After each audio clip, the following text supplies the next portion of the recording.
Hello friends, मैं सुजीत कुमार आज आपको गांधी युग का पार्ट 2 लेकर हम आए हैं। इससे पहले आप हमारे चैनल को like, share, subscribe, bell icon जरूर दबाएं और हमारी वीडियो को अंत तक जरूर देखें और हमारे चैनल से जुड़े रहें और गांधी युग का जो जितने भी पार्ट हैं पूरा कंप्लीट करके ही छोड़ेंगे।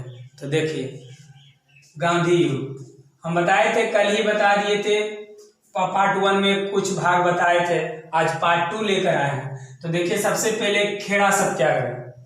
तो खेड़ा सत्याग्रह कब हुआ था? 1918 में। पूछे खेड़ा सत्याग्रह कब हुआ था? 1918 में। अब इसका कारण क्या था? तो याद रखिए, कर ना देने से संबंधित। कर ना देने से संबंधित इसका मतलब टैक्स से रिलेटेड था, क्योंकि यहाँ फसल बर्बाद होने के बाद भी कर देना पड़ता था, जो कि सरासर ये गलत था। तो गांधी जी ने इसका विरोध किया कि जब मेरा फसल बर्बाद हो जाता है तो हम कर कहां से दें। तो इसके लिए गांधी जी ने विरोध किया और परिणाम क्या हुआ? गांधी जी का यह भी सत्याग्रह सफल रहा। तो गांधी जी का इस खेड़ा सत्याग्रह जो मूवमेंट किए, ये क्या हुए? सफल रहे।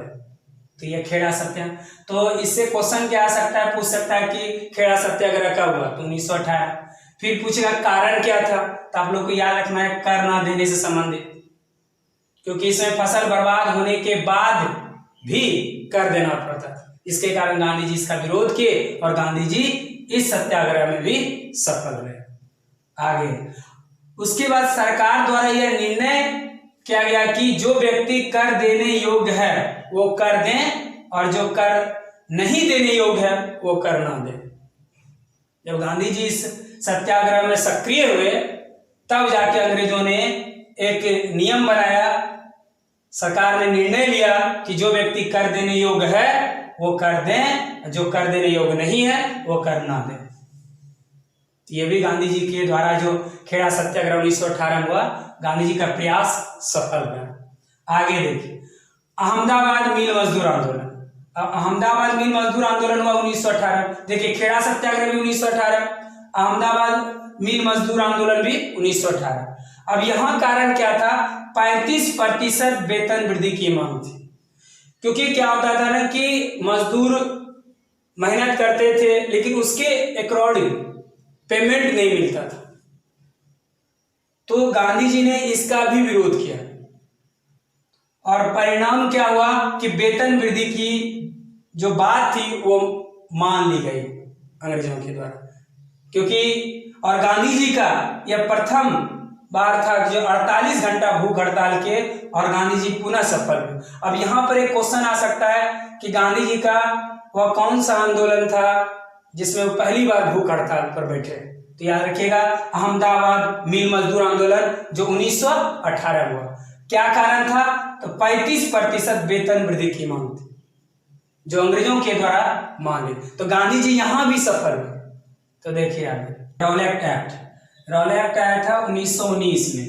अब दिमाग हम लोग को रखना है कि रॉलेट एक्ट के संस्थापक कौन थे। तो हम लोग को दिमाग रखना है सर सिडनी रॉलेट। रॉलेट के संस्थापक कौन थे? Sir Sydney Rowlatt. तो रॉलेट एक्ट कब आया था? 1919 में। संस्थापक कौन थे? Sir Sydney Rowlatt. अब आता है इसका उद्देश्य क्या था, दिमाग में लो। तो क्रांतिकारियों का दमन कर राष्ट्रवादी गतिविधियों को कमजोर करना। क्रांतिकारियों का दमन कर राष्ट्रवादी गतिविधियों को कमजोर करना, ये रॉलेट एक्ट का उद्देश्य था। अब एक्ट का प्रावधान क्या था? आखिर रॉलेट एक्ट का प्रावधान क्या था? तो मजिस्ट्रेट को यह आदेश दिया गया किसी भी भारतीयों को संदेह की स्थिति में गिरफ्तार करें। इसका मतलब सिंपल वे में जानिए कि रॉलेट एक्ट एक ऐसा कानून था जिस पर भारतीयों को संदेह के आधार पर गिरफ्तार किया जाता था। आप कुछ किए न किए लेकिन आप पर संदेह हो गया, आपको गिरफ्तार कर लिया जाएगा। जो ये भी भारतीयों के खिलाफ एक तरह का कहीं अन्याय था।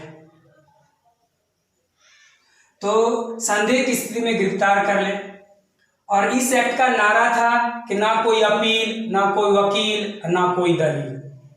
ना कोई अपील होगा, ना कोई वकील होगा और ना कोई दलील होगा, ओनली जलील होगा। सोचिए ऐसा कानून था जो कि हम कुछ किए भी नहीं, लेकिन हम पर संदेह हो रहा है और हमें को गिरफ्तार कर लिया जा रहा है। तो ऐसे कानून का गांधी जी ने विरोध किया और गांधी जी के द्वारा इसको नाम दिया गया काला कानून। इसका मतलब गांधी जी के द्वारा काला कानून की संज्ञा दिया गया रॉलेट एक्ट को। तो रॉलेट एक्ट क्या था? तो सस्पिशन के बेस पर भारतीयों को गिरफ्तार कर लिया जाता था, जो एक तरह का भारतीयों के लिए कहिए कि काला कानून था। इसलिए गांधी जी ने इसे काला कानून की संज्ञा दी। तो देखिए आगे, जलियांवाला बाग हत्याकांड। तो जलियांवाला बाग हत्याकांड हुआ था 1919 में। तो जलियांवाला बाग हत्याकांड कब हुआ? 1919 में। अब इसका कारण क्या था? तो सबसे पहली बात याद रखना कि रॉलेट एक्ट आ चुका था और सस्पिशन के बेस पे भारतीयों को गिरफ्तार कर लिया जा रहा था। तो उसी बेस पे 10 अप्रैल 1919 ईस्वी को डॉक्टर सत्यपाल और सफुद्दीन किचलू को गिरफ्तार कर लिया, क्योंकि रॉलेट एक्ट पास हो चुका था और गांधी जी उसे काला कानून की संज्ञा भी दे चुका था। तो उसी बेस पर डॉक्टर सत्यपाल और सफुद्दीन किचलू को गिरफ्तार कर लिया गया। इसके लिए 13 अप्रैल 1919 को पंजाब के अमृतसर में जलियांवाला बाग में भारतीयों की सभा चल रही थी। अब ये भी क्वेश्चन आता है कि जलियांवाला बाग कहाँ है? तो याद रखिएगा, पंजाब के अमृतसर में। पंजाब के अमृतसर में। तो 13 अप्रैल 1919 को पंजाब के अमृतसर में जलियांवाला बाग में भारतीयों की सभा चल रही थी। इसी बीच गद्दार हंसराज भारद्वाज ने, हमारे भारतीय गद्दार हंसराज भारद्वाज ने जनरल डायर को सूचना दे दी। देखिए, हम लोग में ही कुछ न कुछ कमी था जिसके कारण अंग्रेजों का वर्चस्व बनता रहा। हम लोग में खामियां थी। तो अंग्रेजों को जनरल डायर को जाके बता दिया हंसराज भारद्वाज ने,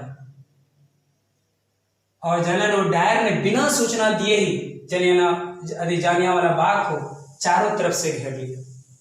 बिना सूचना दिए ही, कोई इंफॉर्मेशन नहीं दिया और जलियांवाला बाग को चारों तरफ से घेर लिया और 10 मिनट तक लगातार 1600 राउंड गोली चलाई। कंटिन्यू जो है 10 मिनट तक लगातार 1600 राउंड गोली चलाई, जिसके दौरान 1000 व्यक्ति मारे गए और 2000 व्यक्ति घायल हो गए।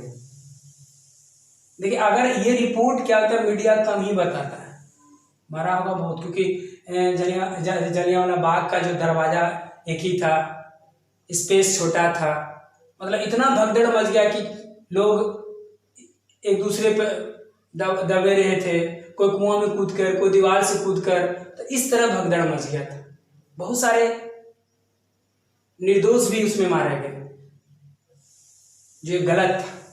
ऐसा नहीं करना चाहिए जनरल डायर को, और ऐसा किया और बिना सूचना दिए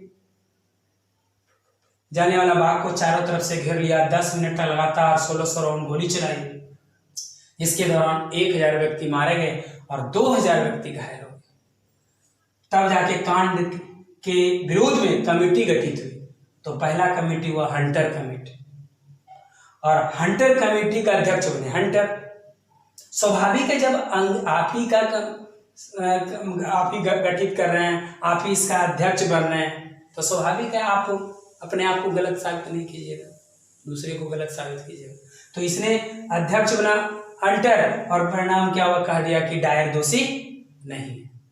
तो आगे देखिए, बाग हत्याकांड के विरोध में 2 कमेटी गठन हुआ। पहला कमेटी हम बताए हंटर कमेटी। अब दूसरा, गांधी जी ने एक कांग्रेस कमेटी का गठन किया। गांधी जी ने कांग्रेस कमेटी गठन किया, अध्यक्ष बने मदन मोहन मालवीय। तो गांधी जी ने कांग्रेस कमेटी गठन किया, अध्यक्ष कौन बने, मदन मोहन मालवीय। अन्य सदस्य गांधी जी और नेहरू जी, याद रखिएगा। और इसका परिणाम क्या हुआ कि डायर दोषी था, और हंटर कमेटी क्या बताया कि डायर दोषी नहीं है। लेकिन गांधी जी ने जो कांग्रेस कमेटी गठन किया, इसमें बताया कि डायर दोषी था। तभी इस कांड के विरोध में रविन्द्रनाथ टैगोर ने सर की उपाधि लौटा दी, गांधी जी ने केसर हिंद की और जमनालाल बजाज ने राय बहादुर की उपाधि लौटा दी। ये याद रखना। तो इस कांड के विरुद्ध रविन्द्रनाथ टैगोर ने सर की उपाधि, गांधी जी ने केसर हिंद का और जमनालाल बजाज ने राय बहादुर की उपाधि लौटा दी। तो गांधी जी से जो रिलेटेड है हम टॉपिक, वो पार्ट बाय पार्ट करके हम डालते रहेंगे और हमारे चैनल से आप जुड़े रहिए और हमारे चैनल को like, share, subscribe, bell icon जरूर दबाएं। नेक्स्ट वीडियो फिर हम लेकर आएंगे। थैंक्स।